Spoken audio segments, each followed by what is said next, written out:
Bismillahirrahmanirrahim.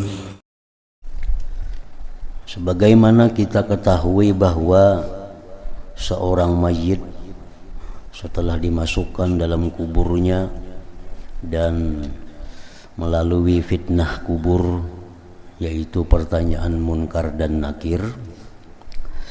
Nah, setelah itu mayit itu diam di kubur sampai hari kiamat, sampai ditiup sanggakala yang kedua.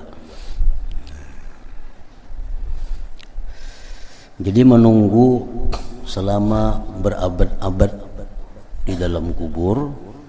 Nah, bagi orang-orang yang baik, maka arwah mereka itu dikumpulkan di Illiyin.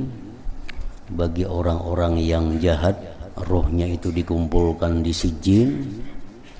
Dan sewaktu-waktu dia datang ke kuburnya untuk melihat keadaan kuburnya. Dan roh-roh itu disebutkan di dalam hadis-hadis Rasulullah sallallahu alaihi wasallam, yang baik diperlihatkan kepadanya pagi dan petang tempat yang bakal ditempatinya, yaitu surga. Bagi roh-roh yang jahat itu diperlihatkan pula kepadanya pagi dan petang tempat kediamannya di dalam neraka.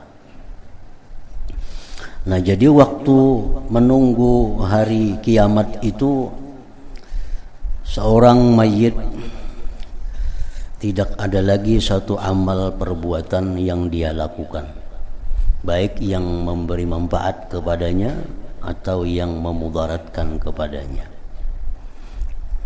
karena sudah putus begitu dia meninggal dunia.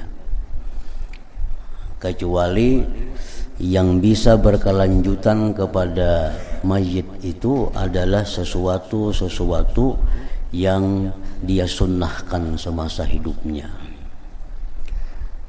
Antara lain misalnya orang ini di waktu hidupnya ada memperbuat sesuatu sehingga perbuatan yang baik dilakukannya itu dituruti oleh orang-orang berikutnya. Nah, ini maka pahalanya akan terus mengalir kepada mayit yang sudah di alam barzakh itu.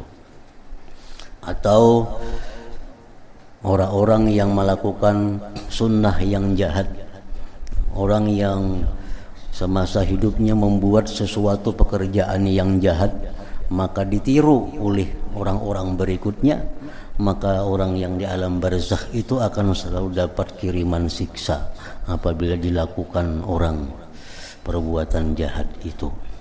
Seperti contohnya pembunuhan. Nah, pembunuhan itu disunnahkan, diawalkan oleh anak Nabi Adam, Qabil. Sehingga setiap ada pembunuhan, maka siksa itu akan datang kepada Qabil. Karena Qabil awal-awal orang yang memulai pembunuhan itu. Demikian pula kebaikan. Setiap ada perbuatan baik itu pasti akan sampai pahalanya kepada Rasulullah sallallahu alaihi wasallam, karena beliau orang-orang pertama yang mensunnahkan kebaikan di dalam umat Islam ini, umat Nabi Muhammad ini. Nah, jadi orang-orang yang di alam barzakh itu, mereka di dalam hadis disebutkan, mal mayyitu fi qabrihi illa kal ghariqil mustaghis yantaziru da'watan talhaquh min abin aw ummin aw akhin aw sadiq fa idza lahikathu kanat ahabba ilaihi minad dunya wa ma fiha ila akhiril hadis. Imam Ghazali dalam kitab Ihya ini memuat hadis yang menyatakan bahwa tidak ada seorang mayit di dalam kuburnya melainkan seperti orang yang tenggelam yang minta tolong. Karena kada bisa berbuat apa-apa lagi. Sembahyang kada kawa lagi, artinya menambah kedekatannya lawan Allah tuh kada ada lagi. hendak berzikir kada kawa lagi, bertobat kada kawa lagi, sudah di sana. Nah, lalu orang yang di alam barzakh itu seperti orang yang tenggelam, yang minta pertolongan. Dia menunggu, menanti doa-doa yang datang kepadanya. Sangat menanti, menunggu doa-doa yang hidup ini. Min abin dari abahnya, au ummin atau mamanya, au akhin atau saudaranya, au sadikin atau kawannya. Apabila doa-doa itu datang kepadanya, maka itu sangat disukainya daripada dunia dan isinya. Imam Sufyan mengatakan bahwa orang yang di alam barzakh itu perlu kepada doa yang masih hidup, lebih perlu daripada orang yang hidup perlu kepada makanan. Kita ini kan dalam dunia ini perlu kepada makanan, minuman. Nah, orang yang dalam kubur itu lebih perlu daripada kita terhadap doa-doa daripada yang hidup ini. Karena dengan doa itu sekada-kadanya dia diringankan, andai kata dia orang yang diazab oleh Allah. Bahkan bisa diselamatkan dengan sebab doa-doa orang yang hidup ini. Nah, bagi orang-orang yang sudah baik, orang yang sudah kedudukannya mulia di sisi Allah, maka doa-doa itu akan meninggikan lagi derajatnya, meninggikan lagi martabatnya di sisi Allah Subhanahu wa taala. Jadi hadiah-hadiah yang kita berikan kepada orang yang sudah mati itu sangat mereka perlukan, sangat mereka butuhkan. Apalagi andai kata mereka itu orang yang kesusahan di sana. Nah, dengan istighfar, dengan sedekah yang mana pahalanya kita minta kepada Allah agar disampaikan kepada orang itu, maka dia akan dapat kesenangan, dapat kenyamanan di alam barzakh itu. Nah, dalam hal kita memberikan hadiah kepada orang yang mati itu, oleh para ulama kita kalangan ahlu sunnah wal jamaah ada dua pendapat. Yang pertama, bahwa menghadiahkan amal kepada orang yang mati itu kada sampai. Kita menghadiahkan Fatihah, menghadiahkan zikir, menghadiahkan Quran, menghadiahkan sedekah. Ujar sebagian ulama kita ahlu sunnah juga nih, itu kada sampai. Tapi kalau kita doa, nah doa sampai. Doa itu artinya seperti kita mendoakan, ya Allah ampuni abah ulun, ampuni mama ulun, beri rahmat mereka, jadikanlah kubur mereka taman dari taman surga. Nah, itu sampai. Tapi kalau kita baca Fatihah, ya Allah sampaikan pahalanya kepada abah, mama, itu kada sampai.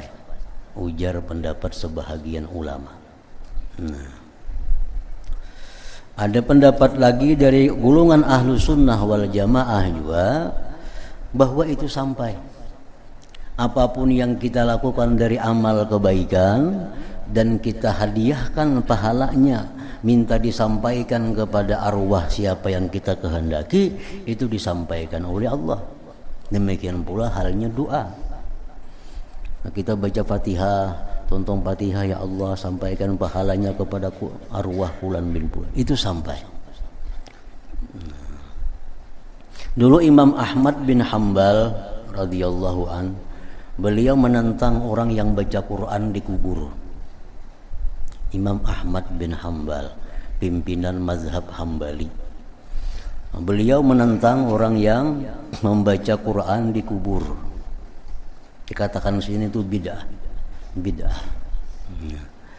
Tapi setelah beliau diberitahu oleh orang bahwa itu ada dalilnya, bahwa kita baca Quran di atas kubur itu memberikan manfaat kepada yang dalam kubur.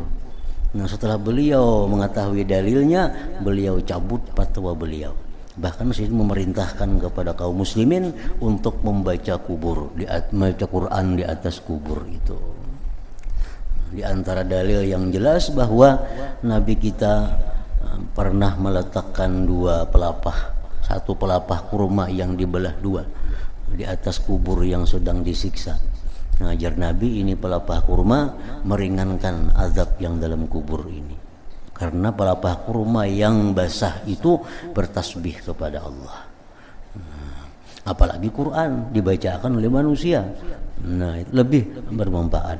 Jadi artinya apa? Bahwa amal kebaikan yang hidup ini bisa sampai kepada yang di alam barzakh sana.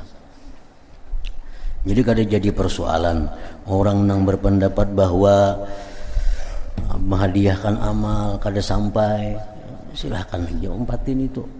Itu ada pendapatnya, ada ulama-ulamanya, dan ahlu sunnah juga. Ada pendapat ulama yang mengatakan bahwa itu sampai, baca Quran hadiahkan pahalanya sampai. Nah ini pun ada dalil, ada ulamanya juga. Cuma mudah-mudahan anak-anak kita umpat nang sampai itu nah. Itu kita khawatir anak-anak kita umpat nang kada sampai itu. Kayaknya batahlil kada mau, batalkin kada mau, mahaul kada mau, lainnya umpat nang kada sampai. Kuitan maka dalam kubur kayak apa kada tahunya. Nah, jadi kita khawatir kita anak-anak kita ini kena sekolah apa umpat mazhab nang itu. Mun orang-orang yang sudah mulia ayo aja umpat itu kada jadi masalah. Nang kelas-kelas kayak Imam Syafi'i ayo boleh berpendapat bahwa kada sampai nang kubur. Orang yang sudah mulia, orang yang sudah terhormat, sudah punya amal ibadah yang luar biasa. Mungkin kita nang macam ini umpat nang kada sampai itu kata laluan bener. Dosa banyak, amal ibadah kada tentu diterima. Umpat mazhab nang kada sampai hadiah-hadiah orang hidup ini. Nah, lebih baik kita umpat nang sampai, itu artinya ada harapan dapat rahmat di dalam kubur, kiriman dari abah, mama, nang sanak, kawan dan lain-lainnya tadi.